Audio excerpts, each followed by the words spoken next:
ನನಗೆ ಚಿಕ್ಕ ವಯಸ್ಸಿಂದ ಡಾನ್ಸ್ ಇಷ್ಟ ಆಯಿತು ಸರ್. ಬಟ್ ಅಂದರೆ ನಾನು ಕಾಲೇಜಲ್ಲಿದ್ದಾಗ ಬರೀತಾ ಇದ್ದೆ. ಬ ನಾನು ಸಾಂಗ್ ಯಾವತ್ತೂ ಬರೆದಿಲ್ಲ. ಬಟ್ ಬರೀತಾ ಇದ್ದೆ. ಬರೆಯೋ ಪ್ರಾಕ್ಟೀಸ್ ಇತ್ತು. ಹಾಗೆ ಏನೋ ಬಂತೇನೋ ನನಗೆ ಗೊತ್ತಿಲ್ಲ.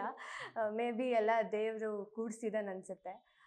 ಎಲ್ಲ ಕ್ರೆಡಿಟ್ಸು ಚೇತನ್ ಸರ್ಗೆ ಸೇರಬೇಕು. ಅವರು ನನಗೆ ಮೋಟಿವೇಟ್ ಮಾಡಿದ್ರು. ಇಲ್ಲ ನೀನು ಬರೀ ಆಗತ್ತೆ. 2 ಸಾಲುಗಳನ್ನ ಬರೆದೆ. ಅವ್ರಿಗೆ ತುಂಬ ಇಷ್ಟ ಆಯಿತು. ಸೊ ಹಾಗೆ 2 ಸಾಂಗ್‌ನ ಬರೆದು ಕೊಟ್ಟೆ. ಅವರು ಖುಷಿಪಟ್ಟರು. ನನ್ನ ಮೇಲೆ ನನಗೆ ನಂಬಿಕೆ ಇರಲಿಲ್ಲ ನಾನು ಬರೀತೀನಿ ಅಂತ. ಸೊ ಇದೆಲ್ಲ ಕ್ರೆಡಿಟ್ಸ್ ಅವ್ರಿಗೆ ಸೇರಬೇಕು. ಹಾಗೆ ಕೊರಿಯೋಗ್ರಫಿ ಬಂದರೆ ನಾನು ಚಿಕ್ಕ ವಯಸ್ಸಿಂದ ಡಾನ್ಸ್ ಮಾಡ್ತಿದ್ದೆ ಅಂತ ಹೇಳಿದ್ನಲ್ಲ. ಸೊ ನಾನು ಡಾನ್ಸ್ ಕಲ್ತಿದ್ದೆ. ಫ್ರೀ ಸ್ಟೈಲ್ ನಾನು ಕಲ್ತಿದ್ದು. ಚಿಕ್ಕ ವಯಸ್ಸಲ್ಲೂ ನಾನು ಸ್ಕೂಲಲ್ಲಿ ಹೋಗಿ ಡಾನ್ಸ್ ಹೇಳ್ಕೊಡ್ತಾ ಇದ್ದೆ ಚಿಕ್ಕ ಮಕ್ಕಳಿಗೆ. ಆ್ಯಂಡ್ ಕಾಲೇಜಲ್ಲಿ ಇದ್ದಾಗೂ ಹೇಳ್ಕೊಡ್ತಾ ಇದ್ದೆ. ಈ ಥರ ಮಾಡ್ತಿದ್ದೆ ಬಿಟ್ಟರೆ ಫಿಲಮಲ್ಲಿ ನಾನು ಕೊರಿಯೋಗ್ರಾಫರ್ ಆಗಬೇಕು ಅಂತಲೂ ಅಂದ್ಕೊಂಡಿರಲಿಲ್ಲ.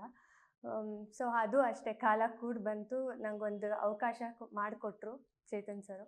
ಸೊ ಅದಕ್ಕಾಗಿ ನಾನು ಮಾಡಿದೆ. ಒಂದು ಪ್ರಯತ್ನ. ಆ ಪ್ರಯತ್ನ ಎಲ್ರಿಗೂ ಇಷ್ಟ ಆಗುತ್ತೆ ಅನ್ನೋ ಒಂದು ನಂಬಿಕೆ ಇದೆ. ಸೊ ನೋಡಬೇಕು ಸರ್.